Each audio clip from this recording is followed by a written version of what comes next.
Good evening guys, welcome back to study. सिर्फ और सिर्फ 64 दिन मात्र बचे हैं बाबू आपकी बोर्ड परीक्षा 2026 के लिए। और ये समय सोने का नहीं बाबू, जागने का समय है। इसलिए जाग जाओ, फुल फोकस और एनर्जी के साथ पढ़ाई में लग जाओ। जो भी दिक्कत, जो भी इशू आ रहा है, तुरंत हमसे पूछ लो, ऑन द स्पॉट कमेंट करो, उसका सॉल्यूशन तुरंत दिया जाएगा। और एक बात और बाबू, चैनल को सब्सक्राइब कर लो कि एक भी वीडियो मिस न हो पाए बाबू। आज का हमारा टॉपिक है जो आपका हिस्ट्री चैप्टर है, यूरोप में राष्ट्रवाद का उदय। पहला चैप्टर जो आपका है इतिहास, यूरोप में राष्ट्रवाद का उदय, उसी के 18 महत्वपूर्ण प्रश्न देखेंगे जो आपके बोर्ड 2026 में आएंगे। और इनका चांस बाबू 100% है, क्योंकि ये लगातार 10 या 12 साल से बोर्ड में पूछे जा रहे हैं। इसलिए फोकस के साथ कॉपी और कलम लेकर बैठ जाइए और नोट्स बना लीजिए और इनको रट लीजिए बाबू। चलिए शुरू करते हैं बाबू। पहला प्रश्न है, राष्ट्रवाद क्या है? पहला ही प्रश्न आ रहा है बाबू कि राष्ट्रवाद क्या है। तो देखिए आंसर कैसे लिखना बाबू, तो जो उत्तर है आंसर उसको पॉइंट वाइज तरीके में लिखना है, फुल मार्क्स मिलेगा। नहीं तो पैराग्राफ बना के लिखेंगे, गाजुर माजुर हो जाएगा। इसलिए आंसर पॉइंट वाइज तरीके में लिखना है। चलिए, राष्ट्रवाद क्या है पूछ रहा है। अपने देश के प्रति प्रेम और एकता की भावना को राष्ट्रवाद कहते हैं। अपने देश के प्रति प्रेम और एकता की भावना को अब क्या बोलते हैं, तो राष्ट्रवाद बोलते हैं। लिख देंगे, फुल मार्क्स मिल जाएगा। दूसरा प्रश्न देखिए, 19वीं शताब्दी में यूरोप में राष्ट्रवाद क्यों उभरा? क्या पूछ रहा है, 19वीं शताब्दी में यूरोप में राष्ट्रवाद क्यों उभरा, क्यों उजागर हुआ? तो देख लीजिए, ये आप आ जाएगा 3 नंबर बाबू। 3 नंबर में ये आ सकता है। ठीक, पहला पॉइंट लिख देंगे, निरंकुश राजशाही से जनता परेशान थी। जनता किससे परेशान थी, तो निरंकुश राजशाही से जनता परेशान थी। दूसरा पॉइंट लिख देंगे, समान भाषा संस्कृति की भावना बढ़ी। समान भाषा और संस्कृति की भावना क्या हुई, बढ़ी। तीसरा पॉइंट लिख देंगे, फ्रांसीसी क्रांति का प्रभाव पड़ा। तीसरा पॉइंट क्या लिखेंगे, तो फ्रांसीसी क्रांति का प्रभाव पड़ा। अगला प्रश्न देखिए क्या पूछ रहा है। अगला प्रश्न में चलते हैं, फ्रांसीसी क्रांति ने राष्ट्रवाद को कैसे बढ़ावा दिया? क्या पूछ रहा है, फ्रांसीसी क्रांति ने कैसे राष्ट्रवाद को बढ़ावा दिया? यह भी आपका 3 मार्क्स में आ जाएगा, 3 नंबर में। पहला पॉइंट लिखेंगे, स्वतंत्रता, समानता, बंधुत्व का विचार दिया। फ्रांसीसी क्रांति क्या दिया बाबू, तो स्वतंत्रता दिया, समानता दिया और बंधुत्व यानी भाईचारा दिया। ठीक, भाईचारा क्या, विचार दिया। दूसरा पॉइंट लिखेंगे और लिख देंगे, जनता को अधिकारों का ज्ञान हुआ। दूसरा पॉइंट क्या हो जाएगा बाबू, कि जनता को अधिकारों का ज्ञान हुआ कि क्या क्या उनका अधिकार होता है। तीसरा पॉइंट होगा, राजशाही के खिलाफ भावना जगी। तीसरा क्या होगा बाबू, राजशाही के खिलाफ भावना जगी कि अब राजा महाराजा वाला सिस्टम नहीं चलेगा। चौथा प्रश्न देखिए, नेपोलियन के नागरिक संहिता के प्रभाव लिखिए। क्या पूछ रहा है, नेपोलियन के नागरिक संहिता के जो क्या है प्रभाव है उसी को लिखिए। इसको भी पॉइंट बनाएंगे, 3 पॉइंट। देखिए, पहला, कानून के सामने सभी समान हुए। नेपोलियन की जो नागरिक संहिता थी उसमें क्या हुआ बाबू, पहला पॉइंट हुआ, कानून के सामने सभी समान हुए, यानी कानून सबके लिए क्या है, बराबर है। दूसरा पॉइंट लिखेंगे, सामंती प्रथा कमजोर हुई। दूसरा पॉइंट क्या लिखेंगे, सामंती प्रथा कमजोर हुई। तीसरा पॉइंट लिख देंगे, व्यापार को बढ़ावा मिला। तीसरा पॉइंट क्या लिखेंगे बाबू, व्यापार को बढ़ावा मिला। चलिए, 5वां प्रश्न, जर्मनी एकीकरण में बिस्मार्क की भूमिका बताइए। क्या पूछ रहा है, जर्मनी एकीकरण में बिस्मार्क की भूमिका बताइए। ये मोस्ट इंपॉर्टेंट है बाबू, ये बहुत बार रिपीट हो चुका है, इसको ध्यान से देख लीजिएगा। चलिए, लिख देंगे, वो प्रासा का चांसलर था। पहला पॉइंट यहाँ पर डालेंगे और लिख देंगे, जो बिस्मार्क जो था बाबू वो क्या था, वो प्रासा का चांसलर था। चांसलर होता है बाबू प्रधानमंत्री के जो पद होते हैं, तो क्या था, प्रासा का चांसलर था। कौन, तो बिस्मार्क। ठीक, दूसरा पॉइंट लिखेंगे, लोहा और रक्त की नीति अपनाए। दूसरा पॉइंट क्या लिखेंगे, लोहा और रक्त की नीति अपनाई। अगला पॉइंट लिखेंगे, डेनमार्क, ऑस्ट्रिया, फ्रांस से युद्ध किए। किससे किससे युद्ध किया, तो डेनमार्क, ऑस्ट्रिया और फ्रांस से। अगला पॉइंट लिख देंगे, 1871 में जर्मनी का एकीकरण हुआ। अगला पॉइंट क्या लिखेंगे, 1871 में जर्मनी का एकीकरण हुआ। ये 5 नंबर में मोस्ट इंपॉर्टेंट है बाबू, ध्यान से देख लीजिएगा। अगला प्रश्न देखिए, इटली एकीकरण में काउर का योगदान लिखिए। किसकी योगदान पूछ रहा है, काउर का। तो पॉइंट बनाएंगे और लिख देंगे, कावूर सार्डियन का प्रधानमंत्री था।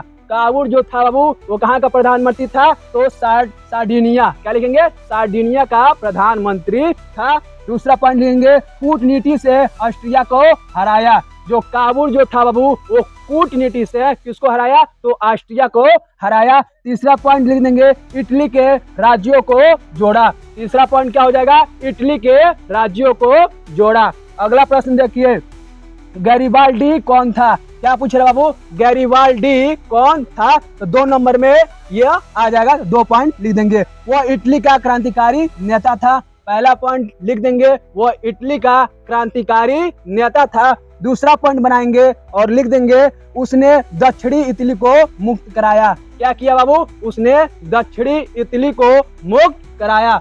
8वां प्रश्न देखिए, राष्ट्रवाद में संस्कृति की भूमिका समझाइए। क्या पूछ रहा है? राष्ट्रवाद में संस्कृति की भूमिका को समझाइए। ये भी आ जाएगा 3 नंबर में। देख लीजिए, पहला पॉइंट लिखेंगे लोकगीतों ने एकता बढ़ाई। क्या बाबू? लोक गीतों ने एकता बढ़ाई। दूसरा पॉइंट लिख देंगे भाषा ने राष्ट्रीय भावना दी। दूसरा पॉइंट क्या लिखेंगे? भाषा ने राष्ट्रीय भावना दी। तीसरा पॉइंट लिख देंगे इतिहास ने गौरव की भावना दी। तीसरा पॉइंट लिखेंगे इतिहास ने गौरव की भावना दी। 3 नंबर इजिली मिल जाएगा, कोई नहीं काटेगा। 9वां प्रश्न देखिए, रोमांटिकवाद क्या था? 9वां प्रश्न क्या है बाबू? रोमांटिकवाद क्या था? तो देख लीजिए, कला और साहित्य के माध्यम से राष्ट्रवाद को बढ़ावा देने की विचारधारा। कला और साहित्य के माध्यम से राष्ट्रवाद को बढ़ावा देने की जो विचारधारा होती है बाबू, उसी को बोलते हैं रोमांटिकवाद। ठीक।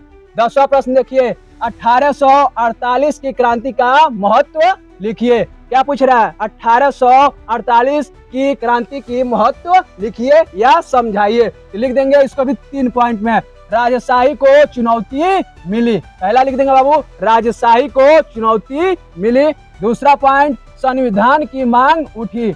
दूसरा पॉइंट क्या होगा बाबू? संविधान की मांग उठी, यानी अब क्या? संविधान होना चाहिए। तीसरा राष्ट्रवाद मजबूत हुआ। तीसरा क्या होगा बाबू? राष्ट्रवाद मजबूत हुआ। 3 पॉइंट लिख देंगे, 3 नंबर फुल मिल जाएगा। अगला प्रश्न देखिए, उदारवाद से आप क्या समझते हैं? अगला प्रश्न है उदारवाद से आप क्या समझते हैं? तो देखिए, व्यक्तिगत स्वतंत्रता और समान अधिकारों का विचारधारा। जो उदारवाद है बाबू वो क्या है? व्यक्तिगत स्वतंत्रता और समान अधिकारों का क्या है? विचारधारा है। अगला प्रश्न देखिए, जर्मनी के एकीकरण की घोषणा कहाँ हुई? ये 1 नंबर में आ जाएगा। जर्मनी के एकीकरण की घोषणा कहाँ हुई? तो लिख देंगे वर्साई के शीश महल में। क्या लिखेंगे बाबू? वर्साई के शीश महल में। महिलाओं की भूमिका राष्ट्रवादी आंदोलन में कैसी रही? क्या पूछ रहा है? महिलाओं की भूमिका राष्ट्रीय आंदोलनों में कैसी हुई? ये भी आ जाएगा 3 नंबर में।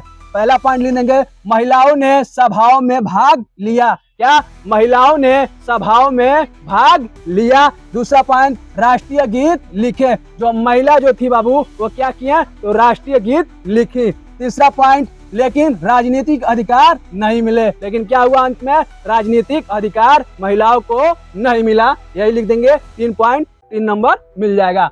14वां प्रश्न देखिए, बाल्कन क्षेत्र को यूरोप का बारूद भंडार क्यों कहा गया है? क्या पूछ रहा है?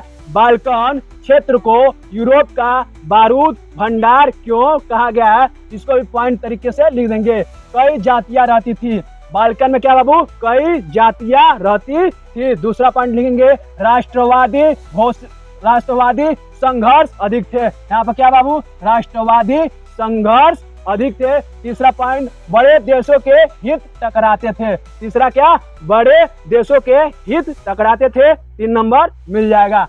अगला प्रश्न देखिए, राष्ट्र राज्य क्या है? क्या पूछ रहा है? राष्ट्र राज्य क्या है? तो लिख देंगे एक ऐसी राज्य व्यवस्था जहां एक राष्ट्र रहता हो, यानी एक ऐसी व्यवस्था जहां एक राष्ट्र होता हो, उसी को बोलते हैं राष्ट्र राज्य। ये 1 नंबर में आ जाएगा। चलिए अगला प्रश्न, नेपोलियन को यूरोप में विरोध क्यों हुआ? नेपोलियन को बाबू यूरोप में विरोध क्यों हुआ? लिख देंगे उसने कर बढ़ाए। नेपोलियन आया तो क्या किया? कर यानी टैक्स को बढ़ा दिए। दूसरा, जबरन सेना भर्ती कराई। दूसरा पॉइंट लिख देंगे, नेपोलियन ने जबरन यानी जबरदस्ती सेना की भर्ती कराई। तीसरा पॉइंट, स्वतंत्रता छीनी। तीसरा पॉइंट लिख देंगे, स्वतंत्रता छीनी।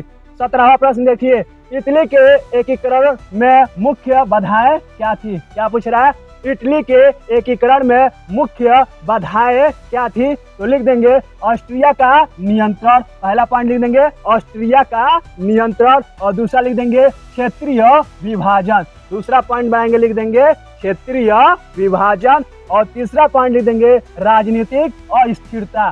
तीसरा पॉइंट क्या बाबू? राजनीतिक अस्थिरता। 3 नंबर मिल जाएगा। 18वां प्रश्न देखिए, यूरोप में राष्ट्रवाद के कोई 2 परिणाम लिखिए। क्या पूछ रहा है? यूरोप में राष्ट्रवाद के कोई 2 परिणाम लिखिए। तो पहला लिख देंगे, जर्मनी और इटली का एकीकरण हुआ। पहला क्या बाबू? जर्मनी और इटली का एकीकरण हुआ।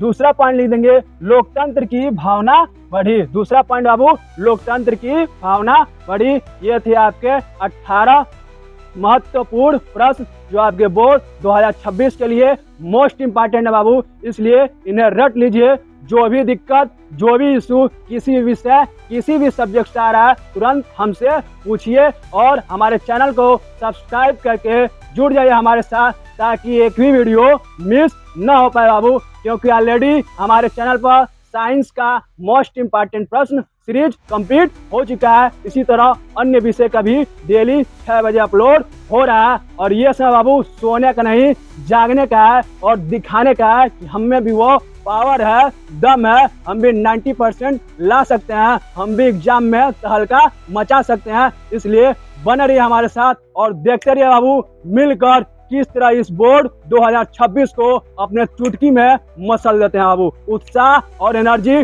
डाउन नहीं होना चाहिए। जो अभी दिक्कत आ रहा है तुरंत हमसे पूछ लीजिए, ऑन द स्पॉट उसका सॉल्यूशन दिया जाएगा बाबू। धन्यवाद। पढ़ाई करते रहिए, पढ़ाई से पीछे नहीं हटना है।